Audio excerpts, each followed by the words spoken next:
Hey, what's going on, everybody? This is Tyrone back with Tech Life. And here we have some great pictures of upgrades that are taking place now, right? As we make this video, they're upgrading sites for AT&T in Southern California. And they're doing it actively right before Christmas. And all of these upgrades are happening simultaneously. So AT&T is trying to finish the year off strong.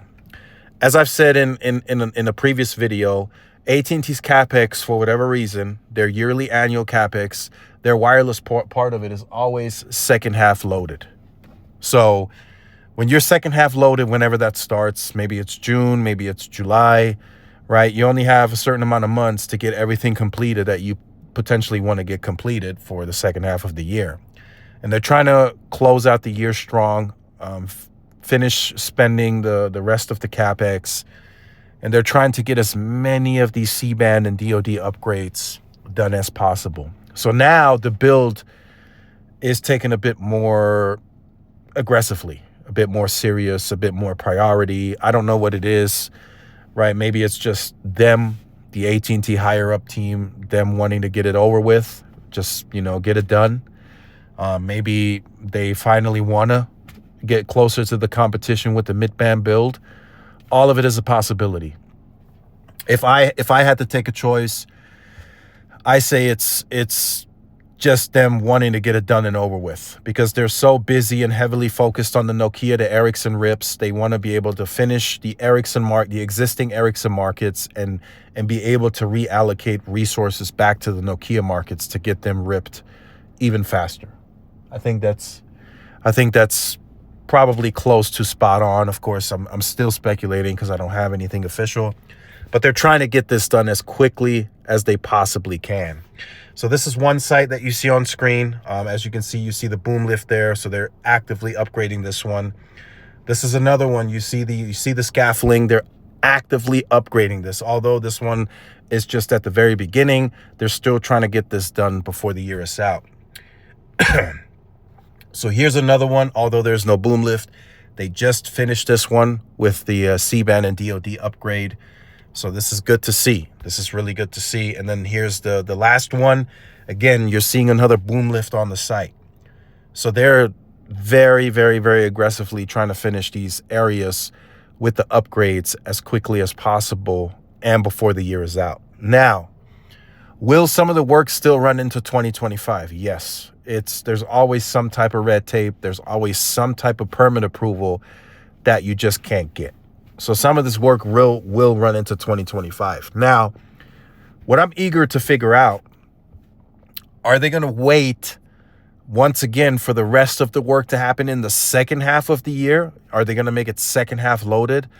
Or are they going to take more of a balanced approach and say, look, just finish these upgrades in the first half of the year, and we'll move on to something else in the second half of the year, right? Maybe they say get the remaining macros upgraded with C-band in the first half, and then in the second half, they start tackling the C-RAN and adding C-band onto those. I don't know the decision-making behind it. Like I said, I'm speculating at best. But I think, for me, a more balanced approach throughout the year is better than trying to cram all of the work into one half of the year. Trying to stuff all of that into the second half of the year. I mean, you're going to run like a chicken with its head cut off. Then you're going to look at tower crews. You're probably going to have to spend more to get them maybe to prioritize you, right? Maybe these tower crews have work for T-Mobile, and AT&T's like, no, we'll pay you some additional money if you do our work, right? It's possible. It can get grimy like that, I'm told, in the wireless industry. Also, they're flying in tower crews from all over the world. I've heard Uzbekistan. I've heard several others. I've seen it, right? This is not something that's just floating around. I've seen these tower crews post videos flying from other countries to the U.S., and then the next thing you know, they're up in Albuquerque upgrading AT&T equipment and ripping Nokia stuff.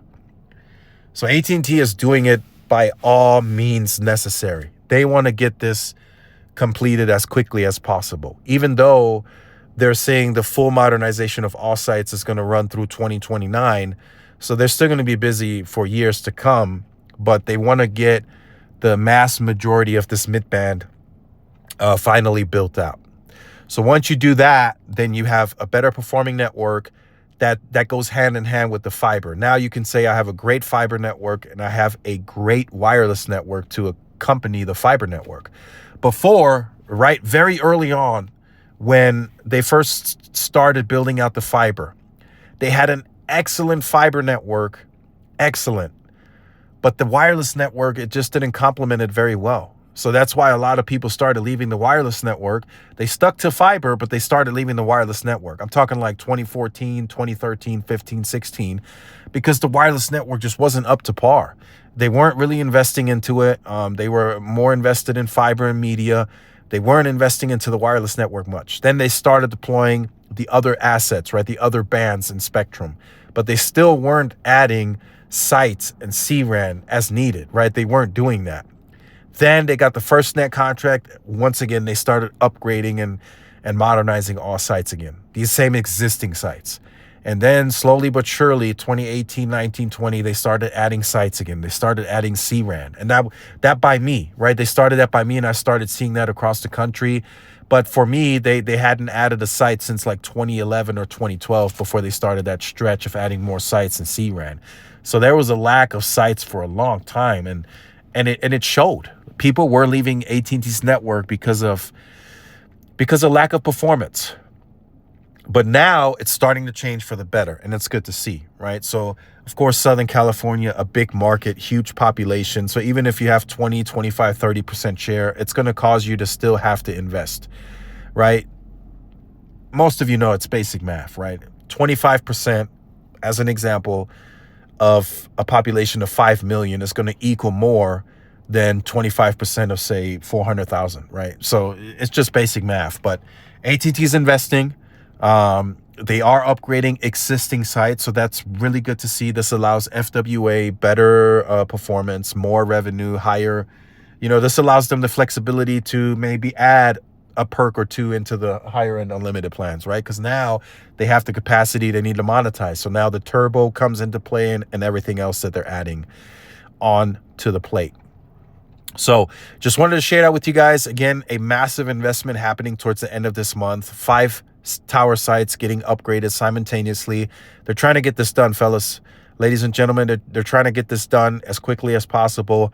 And we'll see over the coming weeks as more and more sites. And this is just Southern California, right? There's thousands of upgrades happening across the nation. So they're trying to get it done before the year's out. Winter season kicks in.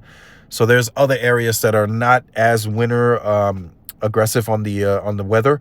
So there's other areas that are tropical that don't get as cold that they can upgrade in. And it seems like that's what they're shifting towards.